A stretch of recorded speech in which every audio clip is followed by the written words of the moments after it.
Happy Saturday, my peeps. I hope today is finding you all well and happy. I wanted to come on and make this quick video.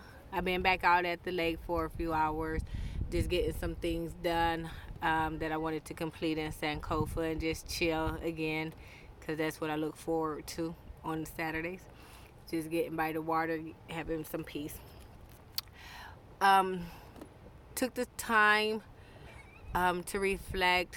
October 26th will be the third month that I've been in Sankofa, even though technically the last month I haven't been in Sankofa with the blood clot and all that and some other family things. I've been at my daughter, but let her tell it I can just still be in the van, but it doesn't work out like that.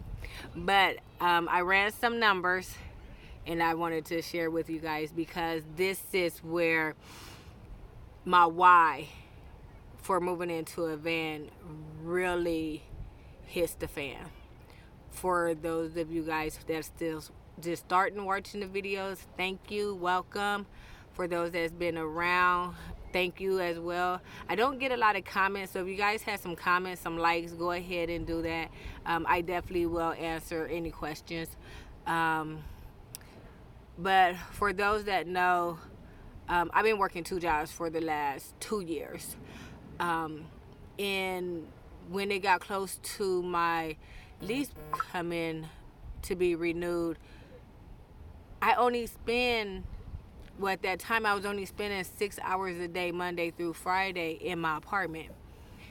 And when I would get paid from both of my jobs, one I get paid weekly, the other one I get paid every 2 weeks, the amount of money that hits my account, I would get an attitude, a straight attitude of the amount of money that I was coming off of. And the way I budgeted, I split my rent to come out every 2 weeks for my check, but it was still a lot. And I was like, something has to give. So that was the reason, one of the reasons I'm moving into Sankofa. Now is to build up savings and eliminate this debt. So that's what I'm going to be starting to share more on this channel, the eliminating of my debt. And what I've done is put it in rounds. So as today, my debt total is, and you know what? It's not as bad as how it was at the beginning of this year, because it was over 100,000.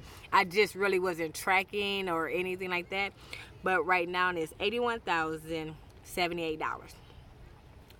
And I have them in 4 rounds.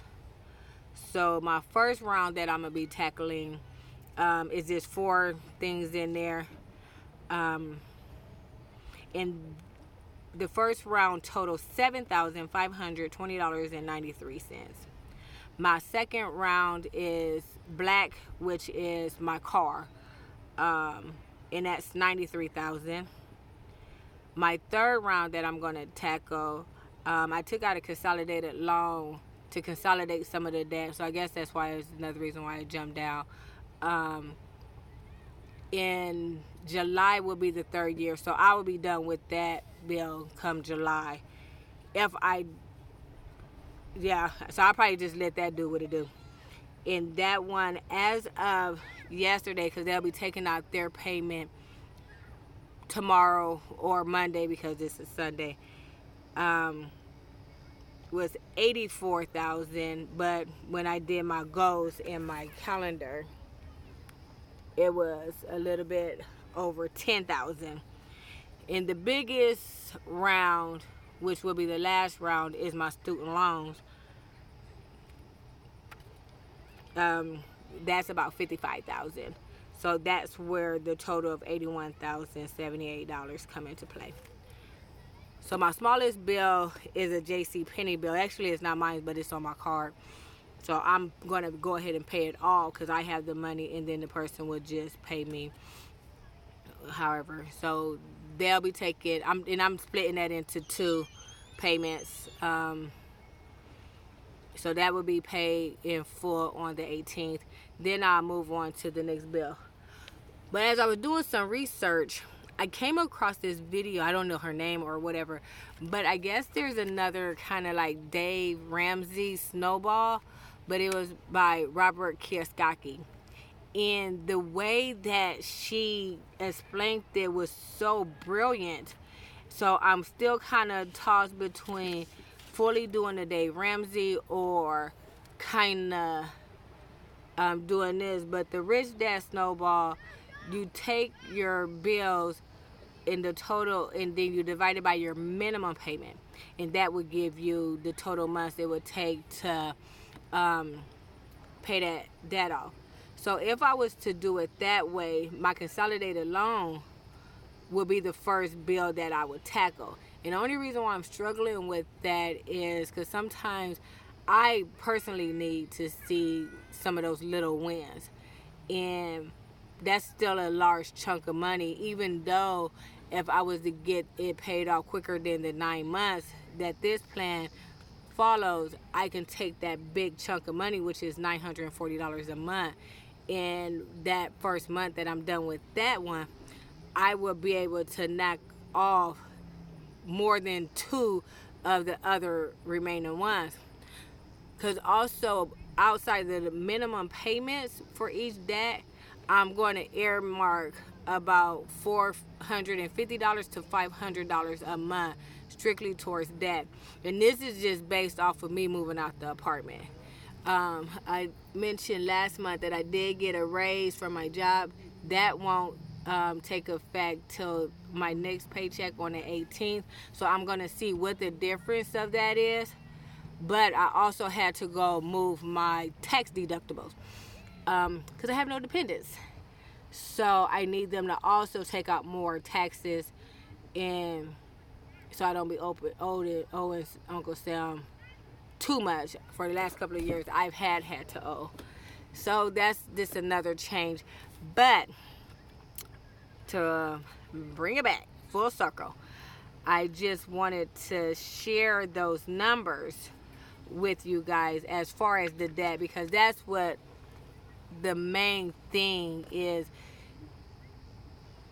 to get this debt off of me, especially before I turn 50.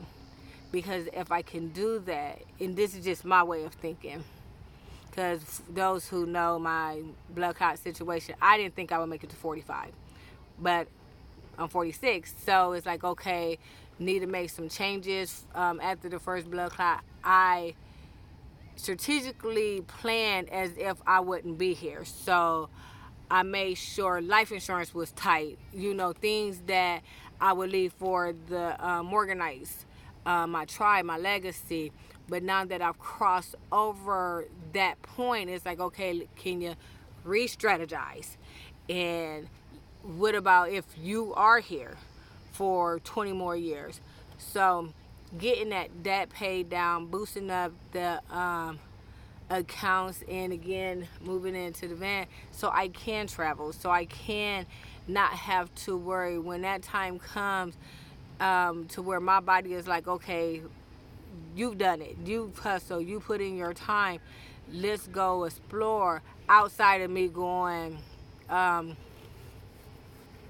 trips out the country. I try to make sure I get out the country at least once a year.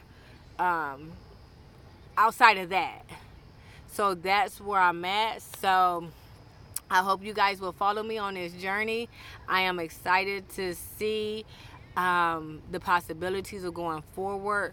Last month, what I did was boost like my sinking funds. I mean, my home is a van, so I had to definitely boost up that transportation sinking fund, my emergency fund.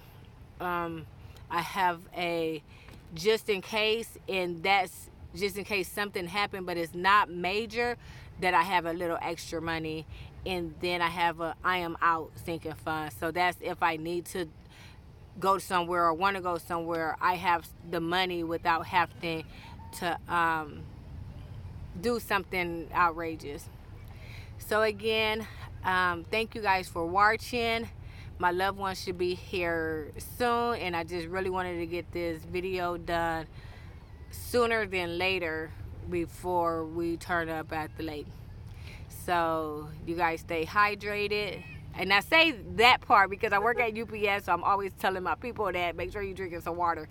And just be blessed. And as always, keep moving forward.